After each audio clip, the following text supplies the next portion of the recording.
Good afternoon and welcome to AgriTalk. Today we're going to talk a little bit about a different kind of farm. Yes. And our guest today is Ivory Harlow, owner and operator of Dicky Bird Farms. So welcome to the show, and I guess I'd like to ask, what is Dicky Bird Farms? Dicky Bird Farm is a meat, goat, game bird, and forage operation in Chillicothe, Ohio. We started farming in 2012. We moved here from Texas and started the farm. So how did you get into this? What's a little bit about your background? My husband and I both come from small towns. We both grew up on farms. I grew up on a horse farm. My husband comes from cattle people in Texas. So we were stationed in Texas. We were both in the United States Air Force. Spent 10 years stationed in Texas, and that entire time on the military base, we talked about how we wanted to get back to our rural roots. My husband went to work for the Department of Veterans Affairs after our military service was over, and he took a transfer option to Ohio. So he came here and started looking for a small farm and purchased one and started working on the dream we've been planning to for years. Is this a different kind of farm? I know Chillicothe is like right at the cutoff of the flatland of northern Ohio and then the very hilly part of southeast Ohio. Is it more hilly, being goats, or? Yeah, and you know, we have a nice mix of both. So our farm is about 40 acres and we rent about 17 acres additionally around us. And it's interesting, we have some nice flat fields for pasture, but there are some fields that we make hay on, and I am gritting my teeth when I'm on that tractor because I think it's just going to tip right over. We do have some hills and some ravines on the property as well. Goats are very resilient livestock.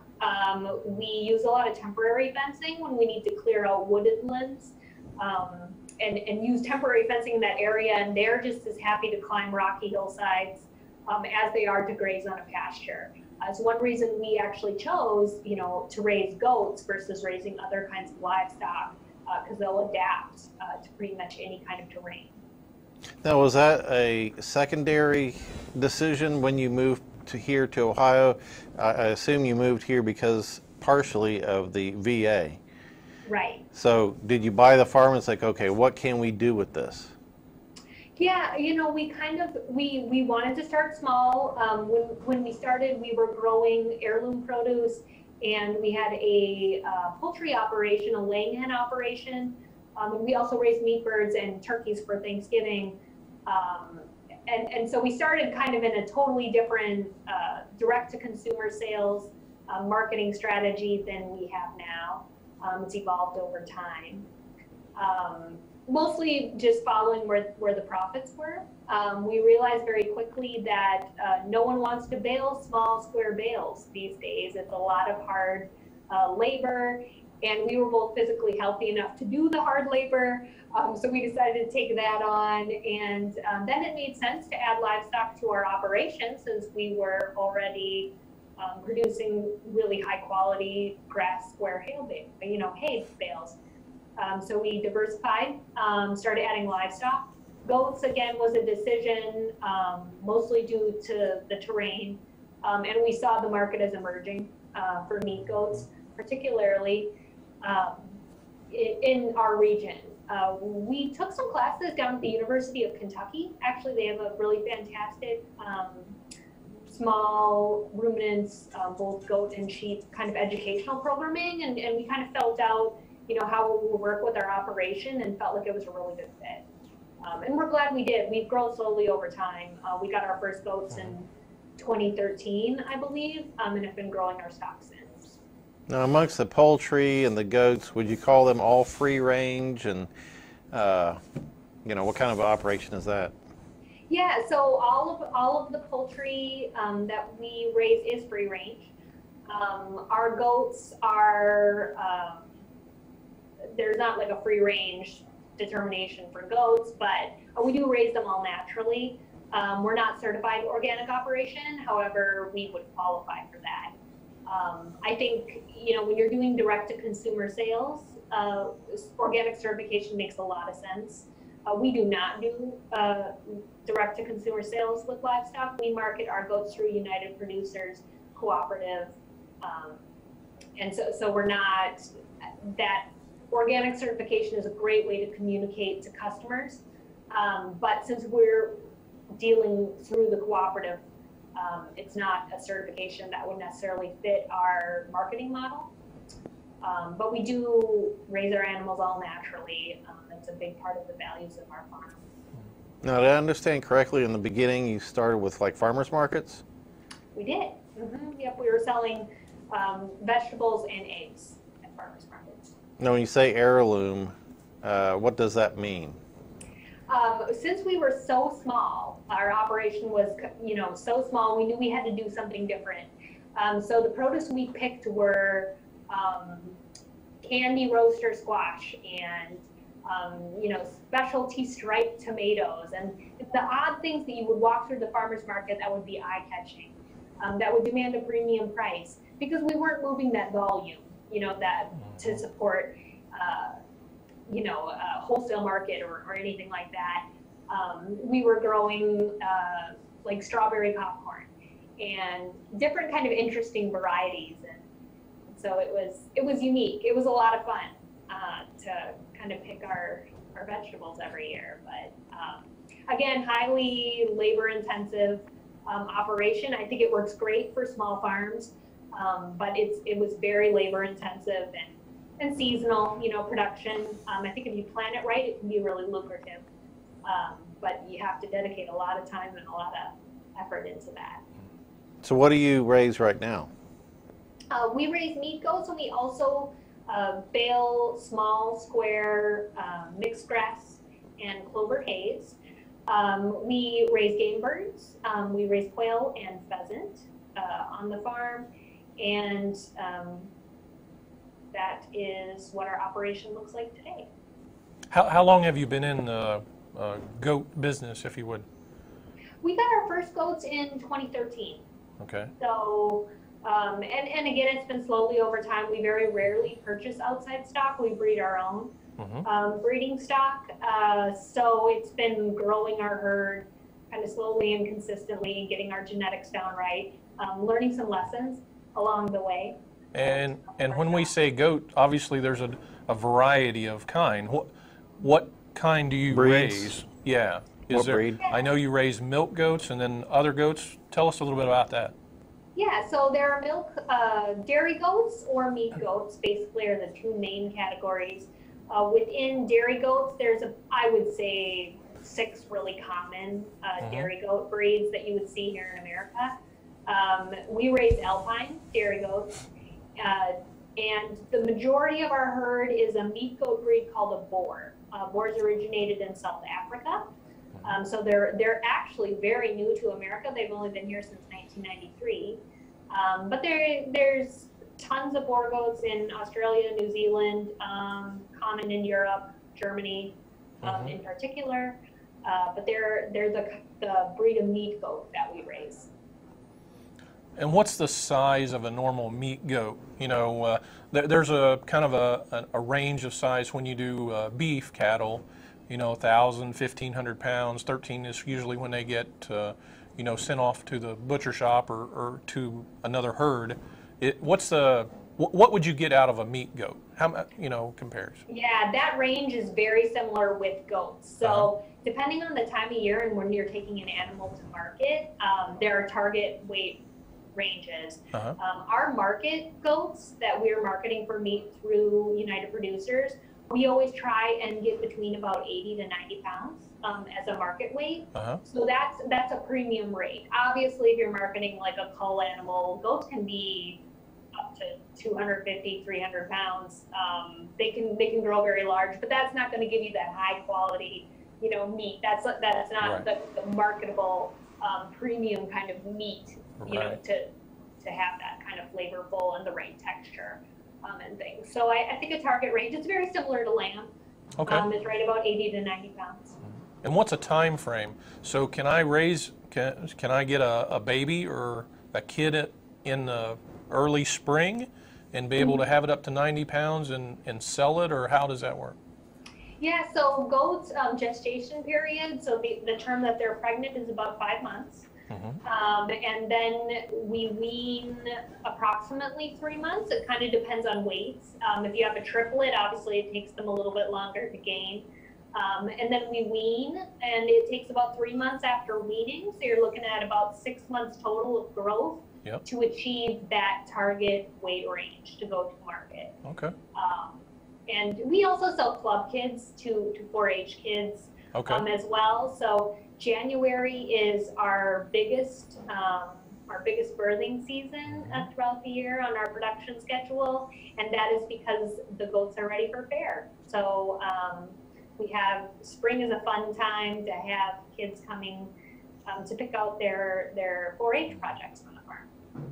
Yeah, I've been around some goats when they were just very small. Yeah. They are the cutest, most fun little guys I've ever seen. Yeah, they are very rambunctious. And so in January, we have those, and they're all wearing little coats and running around our house. It's a lot of fun, but a lot of work. So what's an average that you have? 50, 100, or when you're in production, that. Yeah. So the size of our breeding stock right now, we have a 50 head of breeders and 3 bucks to service those breeders. So it really will range between 70 to 160 kids a year, just depending on the time of year. We do 3 birthing cycles over 2 years. So we station them out, they're not all giving birth at the same amount of time. I did mention January is our largest birthing just because we have those fair kids. We love producing club kids for local county fairs. And so January is our largest crop of kids, but we also will have them intermittently throughout the year. Okay. Is there any particular difficulties or challenges with goats rather than, more commonly the cows and pigs that we normally see?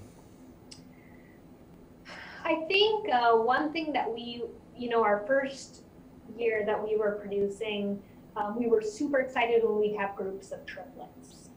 We just thought that was great. And just, the turnaround, the return on investment, we were just excited about it. We realized triplets are really hard, especially with boars, because they don't produce a lot of milk. And usually just because of natural selection and instinctually, they'll reject one of the kids. Because in a natural environment, they won't survive. So those are the ones that come live in laundry baskets in our mud room, and we're bottle feeding every 3 hours to keep them alive. So that's a huge challenge of production. Goats typically have twins, but this last birthing cycle, we had 8 sets of triplets. Wow. And we were not expecting that. So it can be, we just keep our fingers crossed now that we're going to have doubles. And if it's a single, then we wipe our brow and we're like, okay, triplets are tough. Okay. Well, it's time for a short break, so we'll be back in just a few.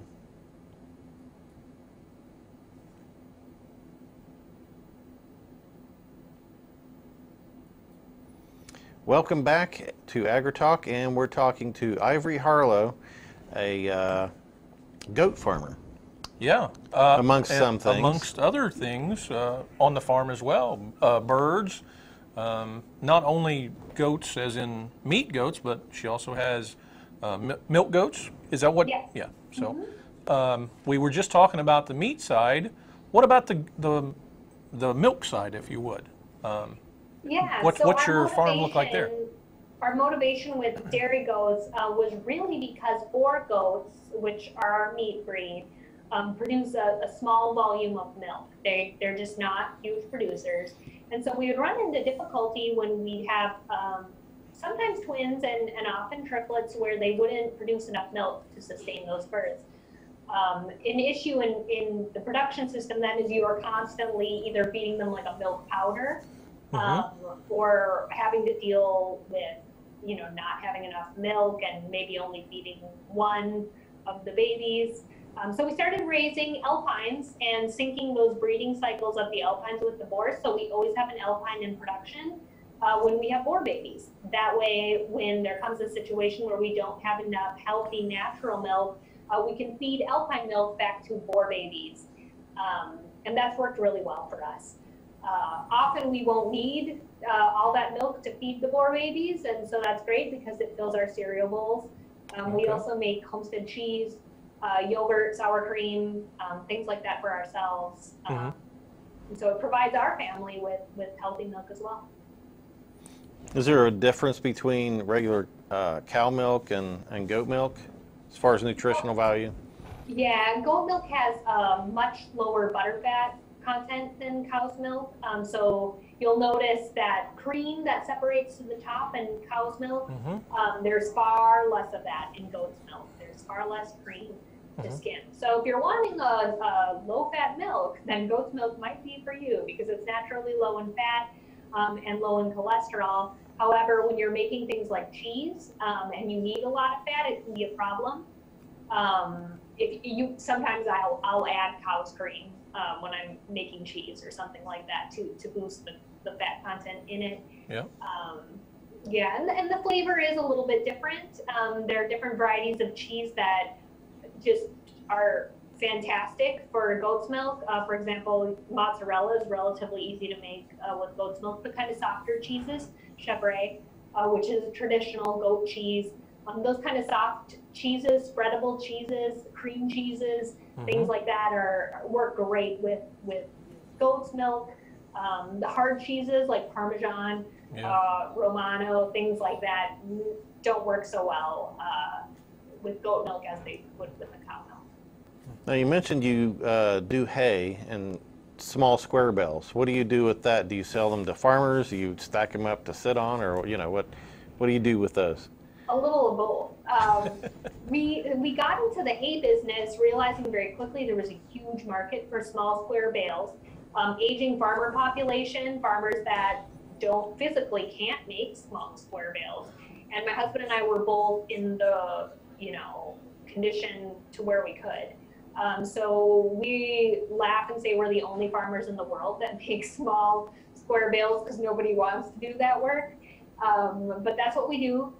Most of our customers are goats, raise small ruminants. We also sell to a lot of hobby farmers, so they don't want to purchase those large round bales because they don't have the storage capacity. We sell to tons of horse people. One thing that we found has been fantastic for us is working with horse customers. Horses have unique nutritional needs. To seed our fields to provide a nutrient value that's great for horses. Timothy grass, for example, or test grass provide the kind of nutrients that horses really thrive on. So we'll seed with those grasses and then sell that hay to horse people. So we can almost customize our hay bales, to the local folks that are purchasing those. We put up a new commodity storage building this year to store additional hay. So that's kind of in an area we're working to grow our operation and do some, some more local sales with hay. Now, do you sell directly from the farm, or do you have to go through a distributor? Nope, we sell direct to customers with our hay. And like I said, mostly we built a customer base over the last few years that these are people that know our hay and know our reputation, and so They just come back a year after year. Yeah, and even at this point, so we have a few customers that are, will let us know months ahead of time, we're going to need 1,000 bales this year, or we're going to need 600 bales, and we'll store for them because they don't have the capacity to do that. Oh. So we can do some storage and do some works, and they can come pick it up. We have a drive-through Quonset where they can come pick it up as they need it. And so that's been a way as a smaller farm, that we've been able to run an operation and do something that the larger farms can't do for folks, and provide a consistent market for ourselves. Now you also raise game birds. Yep, we do. That's what, quail and pheasant? Yep, quail, there's Cortunix quail and bobwhite quail, and then ringneck pheasants. What do you do with those? Are they meat, eggs, or both, or what? Mm-hmm. We can raise birds specifically for hunting. A lot of hunting preserves or hunt and release, or even personal landowners. Mm-hmm. We had a man purchase from us this year, and he said, when I was growing up, I always used to hear the bobwhites. He would hear that call. He's like, oh, I missed that call. And he just wanted to purchase bobwhites to repopulate and hear those sounds, to repopulate, let out on his land. Yeah. And so we do some of that. Again, more small batches. So we've done orders of, ranging from 10 to 100 for folks locally. Cortunix quail are a meat and egg layer bird. So often when people are wanting to get into meat or egg production with quail, there are minimum order varieties. If you go to larger hatcheries, from 100 to 250 birds, and they only want maybe 10 or 11 to provide some homestead eggs and meat for their families. So we'll do small orders for individuals. So what kind of, how many quail eggs would you need for a week, or how many quails would you eat for dinner? Would it be one quail's enough, or would you need two? So whenever we process quail, I always call them sandwich size. So a quail breast for a Cortunix quail dresses out at about 10 to 12 ounces.